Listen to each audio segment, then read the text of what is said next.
All right. Good afternoon, guys. Hi, I'm Tony, if you probably don't know me. Um, today, I want to give a short presentation about India's urban centers and challenges. All right. So to start off, I want to start off with a question. Do you know that India is mentioned in the Bible? Yes. If so, which book would that be? Okay. No. Huh? Gospel of Thomas. It's not in the Bible, but it's a book. Yes. All right. Huh? No. No. No. Another lady's book. Esther. Yeah, exactly. So, in the book of Esther, it's mentioned in one of the first two verses actually that the kingdom of the Persian king extended all the way to India. So that's where it's literally mentioned India there in the book of Esther there. So the history of India goes as far as that and even much further than that. So to come up with a concise presentation of how and why that particular nation existed and to consolidate history would be a challenge. But nevertheless, I will try. So I will try to focus on the big cities that we have in India. We have like 10 major urban centers, but 4 of them are metropolitan cities. So we'll focus on those a little bit each, and then go further from there. I have another question for you. So, what do you think is the relationship between establishment of cities and water bodies like rivers and ports?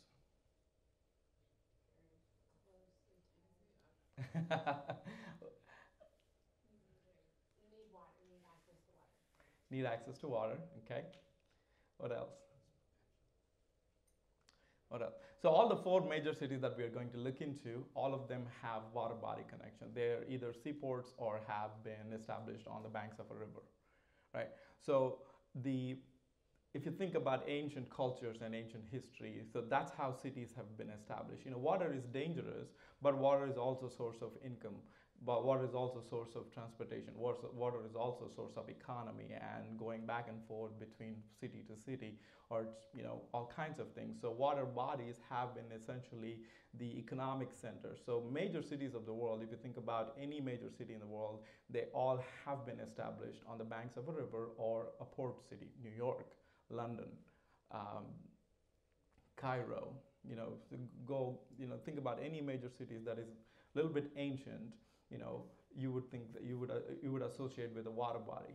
But modern times, things have changed. For example, Denver, Colorado. There's no water body there, but the modern jet age and the automobile age helped a city like Denver to flourish, but it would have been impossible otherwise. So the reason I make this point is that India gets its name from a river that is in the Himalayan plains, right? So there's this big river called the Indus River, and people have referred that land that is beyond that river, it's all India. So the river Indus is the one that's a demarcation for that piece of land in that part of the world, and that's why India gets its name. Just look at the location of India from where we are in Houston. That's not really the flight path. If you know any transatlantic routes, it's going to take you all the way to the pole and then get you down. No planes fly that way.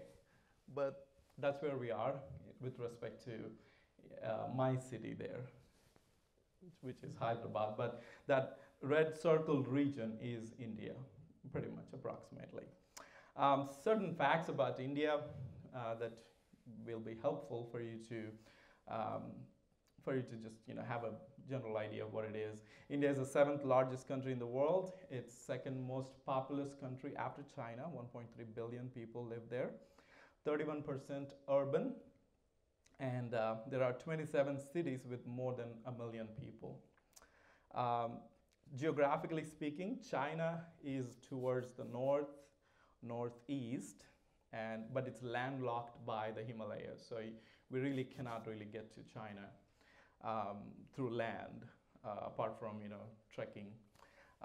There's Myanmar to the northeast, which used to be called Burma, and then there's Pakistan to northwest, and then to the south and southeast, southwest is the seas. So we have Arabian Sea, Bay of Bengal, and the Indian Ocean to the south. So next slide will help us to get a picture of what I'm talking about. So this is the picture of India there, and you see that all of the south is water bodies, and the north is we have China to the top, and Pakistan, and then Bangladesh and stuff like that. All right. So just like I mentioned, India was the home to the Indus Valley civilization because of the river valley there. The civilization goes as back as 3,500 BC. So people lived there as far as that time, or even prior to that. But there existed a civilization, establishment of cities and urban centers, economic centers, was found at 3,500 BC. The oldest city in India would be Varanasi. That's also called as Benares in certain parts. It's the oldest city known in India. It was established about 3000 BC approximately. It's on the banks of the river Ganges, and it's a sacred city for Hindu worshippers because it's a home to 23,000 temples. And it's also a pilgrim site because it's located on the bank of the river. It's a pilgrim site for people to come and wash of their sins in the holy river there. So as you can tell, we are getting hints of Hinduism and the practices thereof that are very intertwined with the existence of that country there. So this is the river, Indus River. If you see that red marking to your right or left, I don't know, left. That's the Indus River, and there was a blue marking. It's not quite clear. I thought it was clear. All right. So the blue marking is all the Himalayas, right? So see that it's kind of landlocked on that side, and this Indus River is the only way for anybody to get into this land, and that's why India was called based on that river name. Historically, India has been under several regimes. Several people have ruled India. As we looked at, the Indus Valley civilization, which existed from 3,500 BC, so you can imagine how many kingdoms could have been there from that time towards this time. It's about 5,000 years. So several Hindu kings and small kingdoms existed for a long period of time. And then India saw its first unification as a single nation under the king Ashoka, and he was the emperor in 266 BC. And after that, you would see in the historical timeline a lot of Greco-European invasions. Okay, so you would see a lot of European influence coming and taking or invading certain parts of North India. Alexander the Great actually died in North India, so you have the European influence there about 150 BC. And then India kind of split into many small kingdoms again. There was no real unification as such, as a single nation. About 700 AD, Muslims invaded from the north, so it's mostly Persian rulers from northwest that came and invaded India again. So you see a lot of Muslim influence coming into India. And the establishment of the Delhi Sultanate, it's about 1300 AD. That's when again India became a unified nation, but not under Hindu rule, but actually under a Muslim rule. So and that continued on for about 300 to 400 years until the Europeans came in through sea voyages. So the first Europeans to arrive in India were the Portuguese in 1498 AD. And then you have the arrival of the Dutch, and you have the arrival of the French, and then finally the arrival of the British through sea voyages. And they came into India not necessarily to expand their land territory, but they came into India for the sake of the spice trade.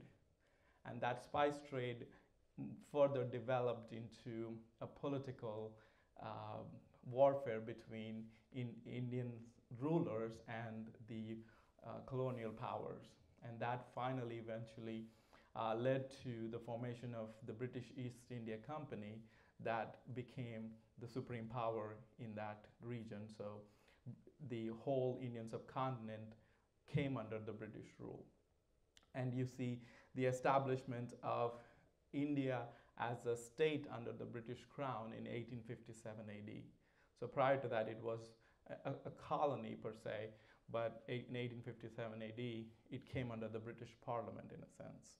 And then in 1947 AD, India became a republic after a long fought war for independence. It's not really a war actually, but it was a movement. It was a movement that was led by several people.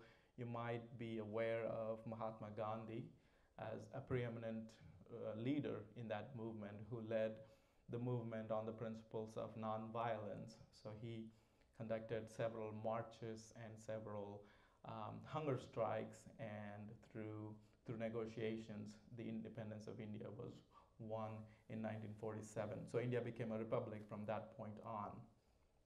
So that's a concise way of telling the history. I mean, you would understand that there are several parts to it and there are many more details as you can look into.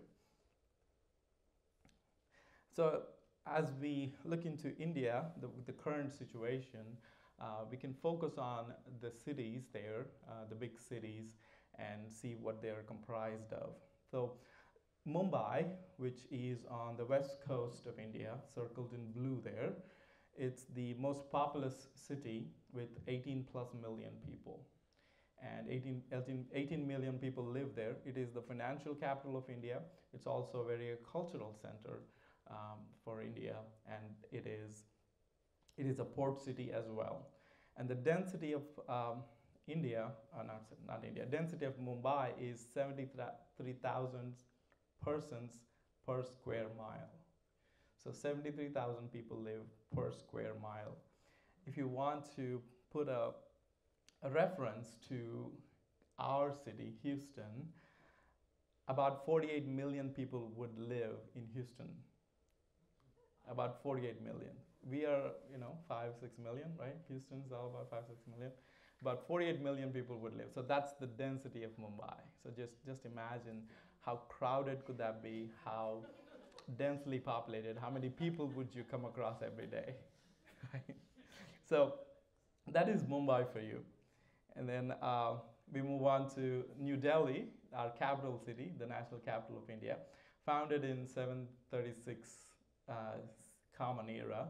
And it's a very center for Islam and Muslim culture. It was a capital for the Muslim emperors, the Mughals.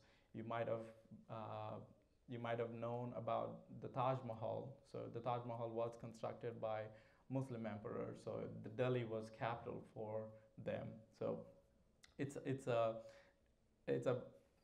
predominantly metropolitan area located in that northern side, as you see in that red circle there. It's the major political center even today. India's capital is New Delhi, and we have our Supreme Court, the Parliament, the center of all government affairs from a central government standpoint happen in New Delhi. Population is about 16.3 million. It's also a major tourist destination for India because of the architecture that the Mughals have left behind. There are a lot of places to see and go around in the city of Delhi there. As I mentioned, Taj Mahal is about 100 kilometers away. I will show some pictures in the next slide. So the one that is reddish, it's called Red Fort. And the one to the top there is the Taj Mahal. And the one below is the India Gate. And there are several other things, but these are the places that you would come across if you want to go there or plan a vacation there. The next slide, I have a mention of few of the cities, few of the other cities. They're circled in purple there. Kolkata is a city of 14 million people. Chennai is a city of 9 million people. Bangalore is a city of 8 million people. And Hyderabad is a city of 7 million people. So these are all major metropolitan centers. Some of the statistics on economy and how that really compares to the United States, for example. So the GDP of India is 2.597 trillion US dollars compared to 19 trillion US dollars of that USA. GDP per capita is 1939 US dollars. That's an average per person's annual income. Compared to US's, which is 59,531 US dollars. That is the average per person's annual income. So you see the vast difference between the income that people have and the correlation between standard of living and everything that goes together with the income that you have. The overall density of India is 386 persons per square mile compared to 92 in the US. Okay. Poverty line, 22% of the population live on or under $2 per day. So it's 22% of the population, that's 270 million people are under the poverty line. Literacy rate is about 74% overall. So think about the poverty line. So US population is about 330 million people. 270 million is about a third of that or more. So a third of the US population living under poverty. So, imagine the circumstances of about 270 million people living under the poverty line. So literacy rate is 74% overall. Men are literate about 80%, whereas women are about 64%. India is a growing economy.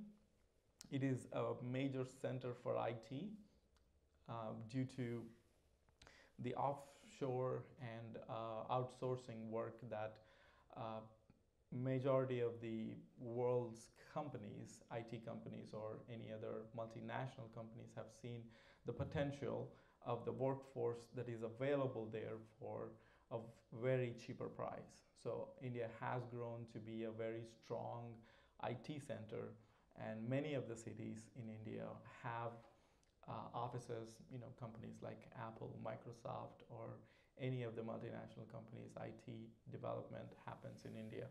So it is a major contributor towards IT. So you would see a lot of presence of different companies there. Mumbai is the richest city in India.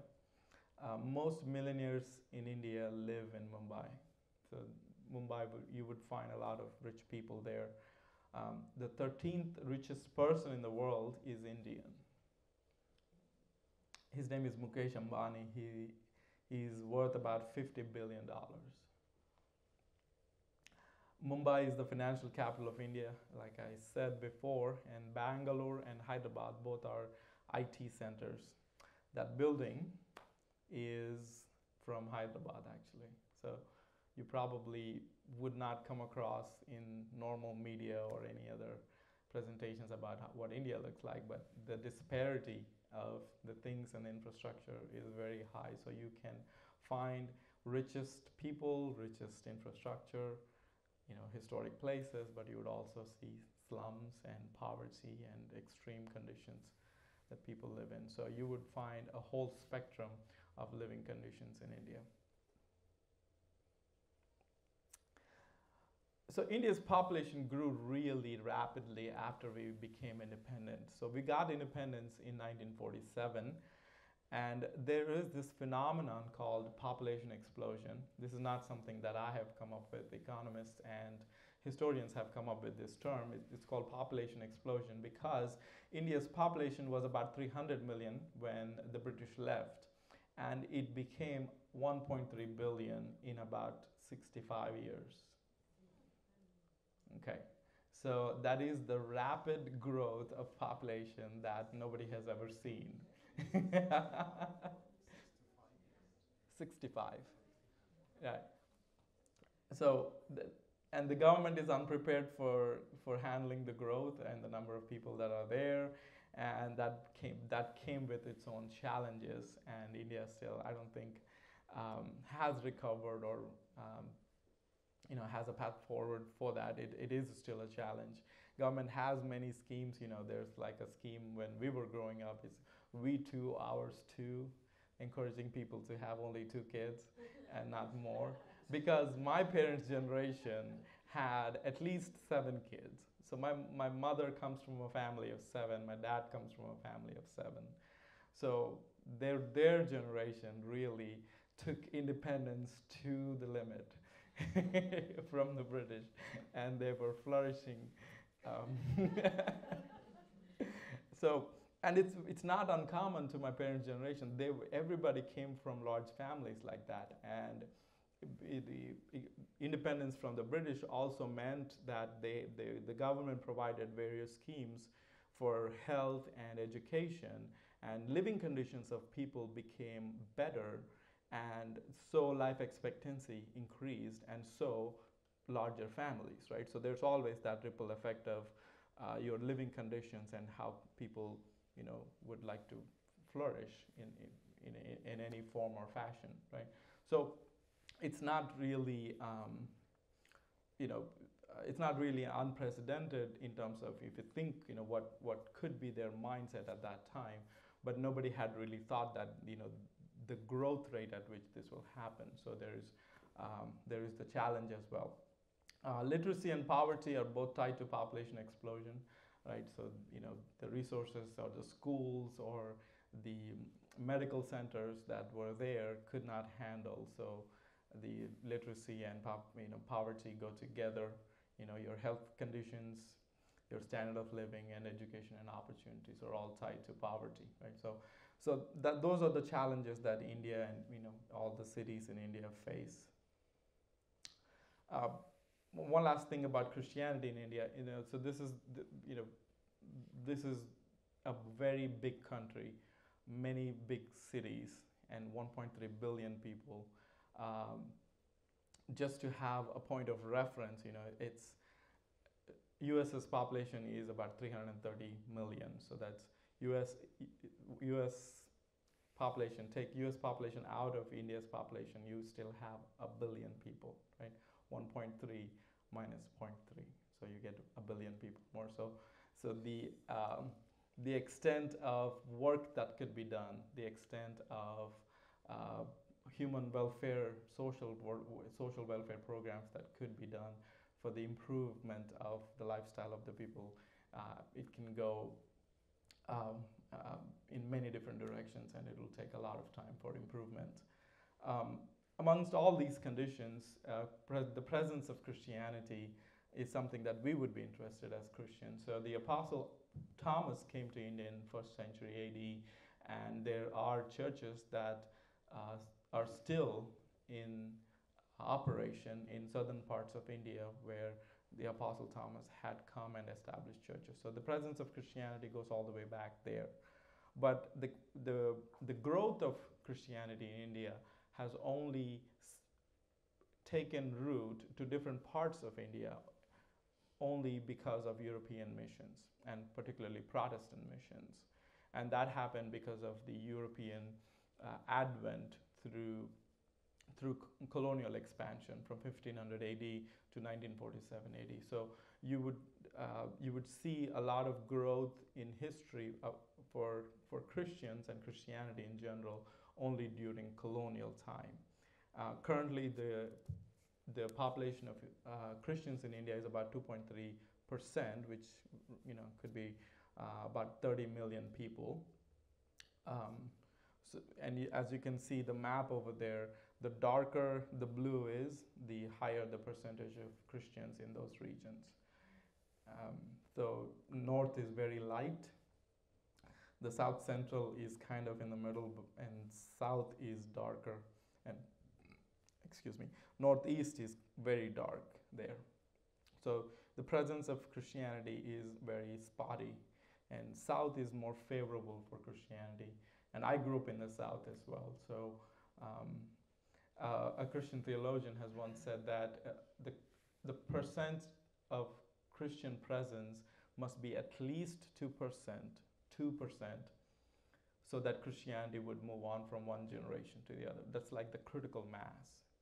If it's not 2%, Christianity will not go further because there are not enough families to even marry, right? There are not enough people to have a church.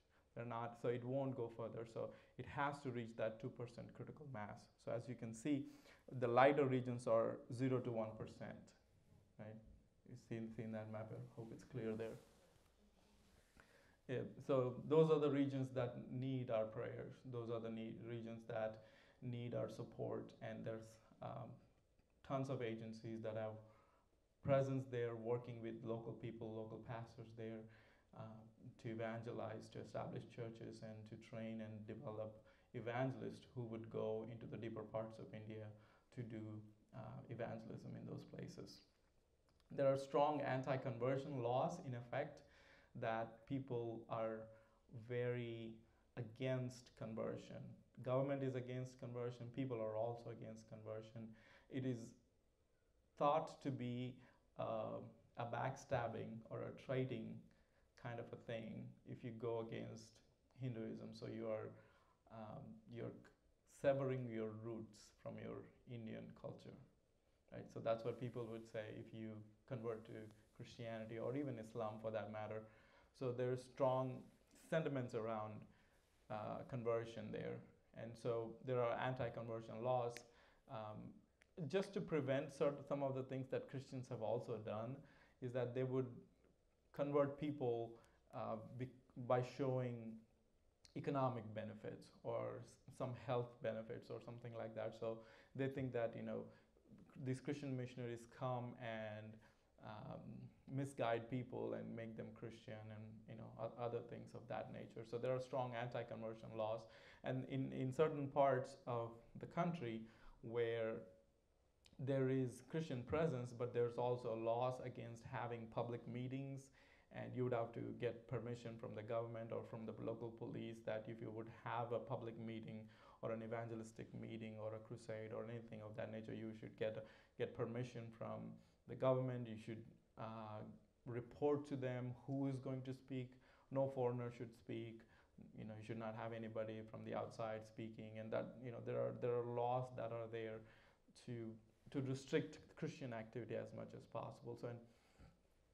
So there are, there's the issue of freedom of practicing Christianity and the ability to reach out to your neighbors.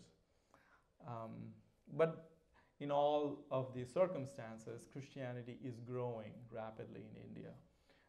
The percent that you see, 2.3%, that's the official number, but I think there are many Christians who don't put it on paper and say that they are Christian. I think the percentage of population of in India overall, it changes from region to region. It's probably about 5 to 6%, unofficially speaking. So Christianity is growing. I was just there in March, on a mission trip, training pastors there, and the presence of small home churches that are about 10 people, they're there everywhere in the South. So there is presence of Christianity almost everywhere in the South, but those churches need to multiply, take root, and take the gospel further to the north, actually, where there is no Christianity, where people are not favorable. So those would be challenges in India. And urban centers come with their own challenges: lack of space, lack of time, and how you would reach out to neighbors and things of that nature. So that's the general challenges that we have as Christians over there, and something that we should be praying when we think about India, or when we talk to somebody who is a missionary to India. With that, I'll close if you have any questions. What are the regions in the Northeast that say that they're predominantly Christian? That would be Meghalaya, right? Assam, Meghalaya, Nagaland, Mizoram. Yep. And they're really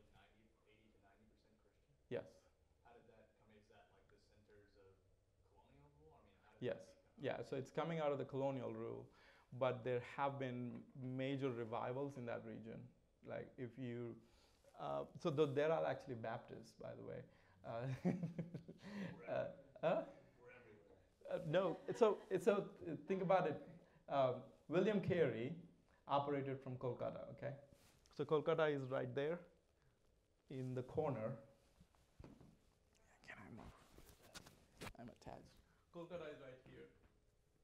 That's the region he operated from, and so missionaries were sent from there to all parts of India, and they also went on to Burma from there as well. But in God's providence, there has been a great reception when they worked over there in those states, and they have been Christian presence for a really long time. Yeah. So is it the northern part of India so non-Christian because the Muslims or the Islam came from down into that area and invaded and left their presence there or influence there? Yeah. So you would see both Hindu presence and Muslim presence in the north as you go north. So there are major, Muslim cities over there, and overall Muslim population in India is about 14%. So it's much higher than Christian presence. Christians are about 2 to 3%. So, so that would add to the success of evangelism.